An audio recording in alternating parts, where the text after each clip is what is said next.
Greetings everyone, my name is Akanksha with 4 A's in it. Also remember to put a K after N because it's Akanksha. Thank you. Well, today I want to talk about what I believe in, which is COVID is a blessing in disguise. I hope you all will resonate with me. On 7th April 2021, I wrote in my diary, "Hey Akanksha, hope you're good." Only 28 days to boards, huh? All the best. Work hard during the day, but also remember to have a good night's sleep. All the very best again. Yes, this is how I address to myself in my diary, trying to fill the paper with the breathings of my heart. And that's how I was cheering and prepping myself for my 10th class boards. Well, that didn't go as planned, but I had ample of time to sit back and think, which ultimately made me realize and then believe that this time is in fact a blessing in disguise. And that's because of all the experiences I've had in the recent months. I contemplated them to have a firm belief now that the hardships we faced taught all of us the lessons for life. For example, with 892 news channels and over 1 lakh newspaper publications in our country, there had been a bombardment of data in this time, with several interpretations of it. I learned how to separate the rumor from the fact. And believe me, according to my trustworthy sources or sutra, this skill of critical thinking takes children a long way.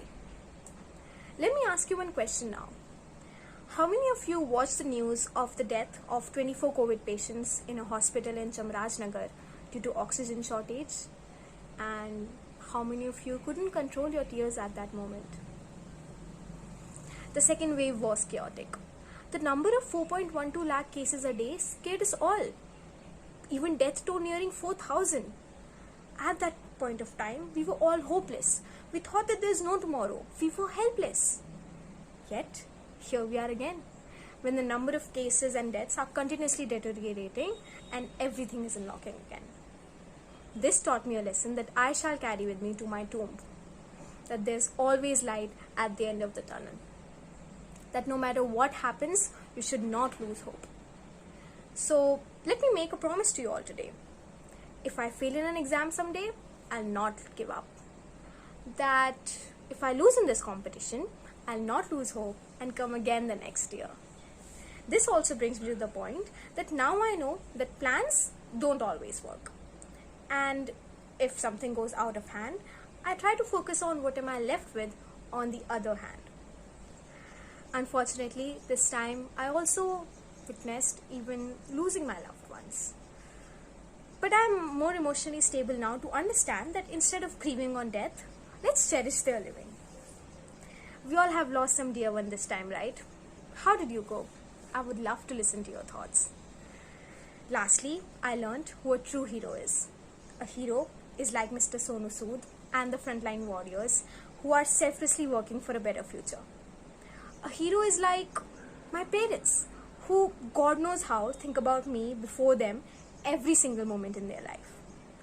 A hero is like the jury of this competition who is nurturing and trying to improve every child's life. And as William Wordsworth says, poetry is a spontaneous overflow of powerful feelings. It takes its origin from emotions recollected in tranquility.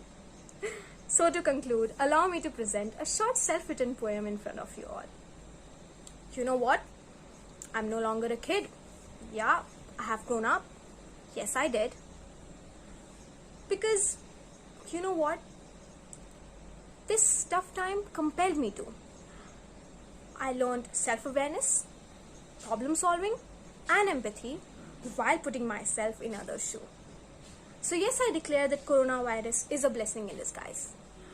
I believe it gave all of us a chance to learn, rethink, and rise. So let's create a better future from now on.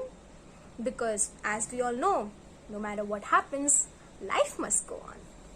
Thank you.